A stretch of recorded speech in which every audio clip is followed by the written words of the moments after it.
រាត្រីដ៏ស្ងប់ស្ងាត់មួយនៅលើតួស្មៅដ៏ខ្ពស់សុកអង្គុយម្នាក់ឯងសម្លឹងមើលទៅផ្ទៃមេឃដ៏ធំល្វឹងល្វើយពន្លឺផ្កាយរាប់ពាន់រះប្រងព្រាបដូចជាគ្រាប់ពេជ្រដែលគេព្រោះនៅលើកម្រាលវិលពណ៌ខៀវចាស់នៅកណ្ដាលនៃភាពស្រស់ស្អាតនោះគឺព្រះច័ន្ទពេញបូនមីមួយដួងដែលមានពន្លឺពណ៌ស្ទន់ភ្លន់បំភ្លឺពេញផ្ទៃមេឃ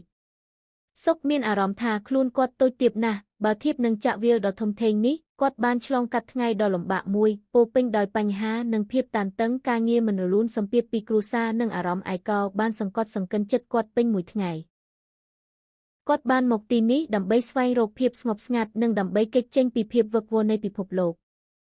នៅពេលដែលគាត់សម្លឹងមើលព្រះច័ន្ទគាត់មានអារម្មណ៍ថាមានភាពកក់ក្ដៅនិងភាពស្ងប់ស្ងាត់ម្យ៉ាងដែលហូរចូលមកក្នុងចិត្តគាត់ពន្លឺព្រះច័ន្ទមិនត្រឹមតែបំភ្លឺផ្លូវរបស់គាត់ប៉ុណ្ណោះទេប៉ុន្តែវាក៏បំភ្លឺដល់បេះដូងដ៏ខ្មៅងឹតរបស់គាត់ផងដែរគាត់ដឹងថាទោះបីជាមានបញ្ហាច្រើនយ៉ាងណាក៏ដោយក៏នៅតែមានក្តីសង្ឃឹមជានិច្ចដូចជាព្រះច័ន្ទដែលតែងតែរះឡើងវិញបន្ទាប់ពីភាពងឹតនៃរាត្រីបានកន្លងផុតទៅសុកដកដង្ហើមធំរួចក៏ក្រោកឈរឡើងគាត់លែងមានអារម្មណ៍ឯកោនិងអស់សង្ឃឹមទៀតហើយគាត់ដឹងថាគាត់មានភាពខ្លាំងក្លាគ្រប់គ្រាន់ដើម្បីជំនះរាល់ឧបសគ្គនានាដែលនឹងមកដល់ដោយមានក្តីសង្ឃឹមនៅក្នុងចិត្តគាត់ក៏ចាប់ផ្ដើមដើរចុះពីទូស្មៅត្រឡប់ទៅផ្ទះវិញទាំងមានស្នាមញឹមនៅលើបូមាត់